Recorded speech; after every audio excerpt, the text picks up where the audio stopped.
Okay, in this lesson we're gonna build on what we did the last lesson. I sculpted the head a little bit, as you can see here in the boots and the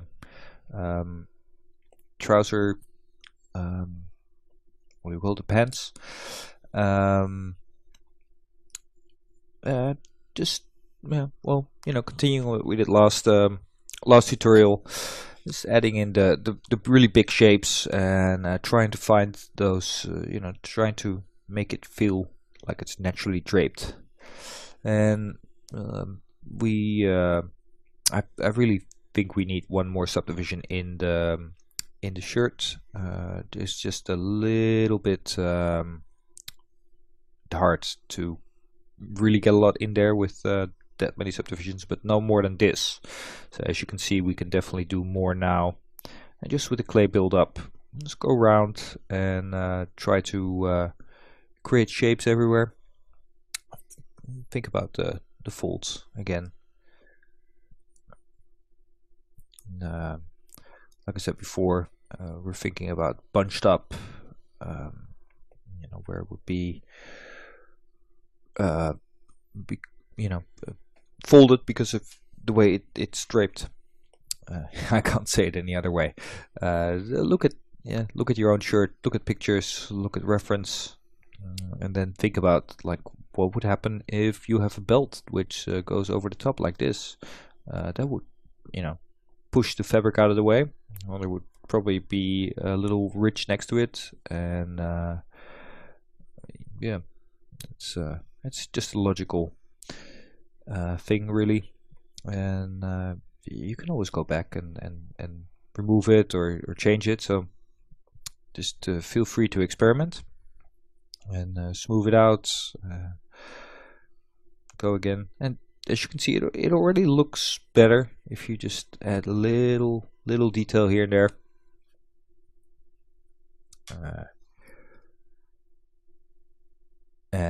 This is by no means the end of the shirt, so we're just gonna really dig in there now, and like I said in the last tutorial, make the big shapes, make them count, because this is that's what you're gonna see, that's what's gonna catch the shadows, and not those tiny little details. They help. The tiny little details, they finish it off, and they're definitely necessary, but it's the big shapes which you see from a distance, which create the pattern of light and shadow, which we're basically working with.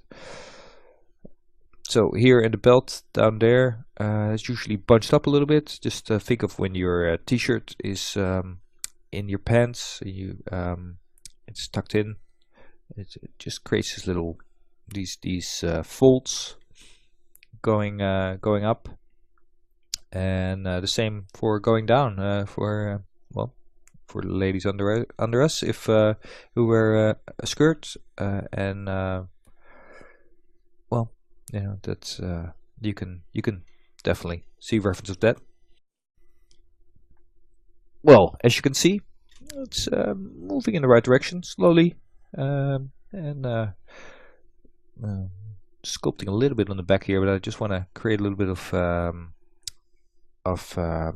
shape in the lower part of the his shirt here, just to make a nice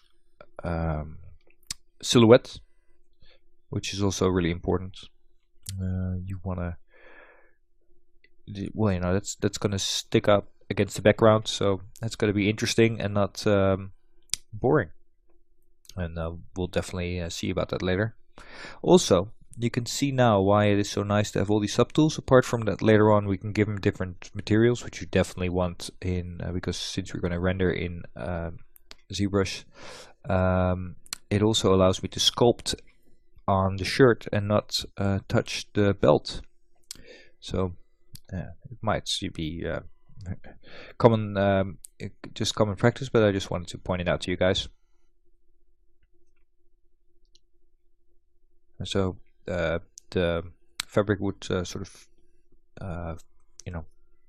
bottom out a bit against against the belt, because it hangs down. And again, just look at it on your own shirt. Okay, I'm going to jump ahead a little bit, and so we can see some more. And here we are back with the sleeves. Also added the subdivision, and then work a bit on the folds which happen around the elbows, because that piece of fabric gets folded hundreds of times every day, thousands of times, and even when it's unfolded, there's still you can still see some evidence of folds there. So I'm just creating some of that those shapes here. And again, here's that shape which you always get when a piece of fabric hangs. It would sort of taper to the bottom.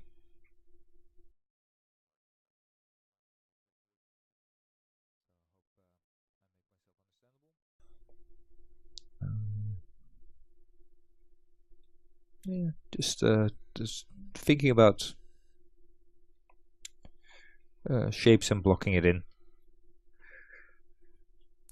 It'll probably bunch up a bit down there, and you know, go to the other side.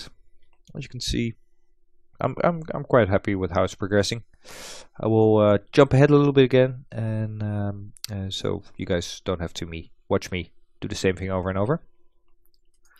All right, this is about the end of this particular well, how do you call it, stage in this sculpting. So got the whole thing, and next the whole model. Next lesson we'll continue.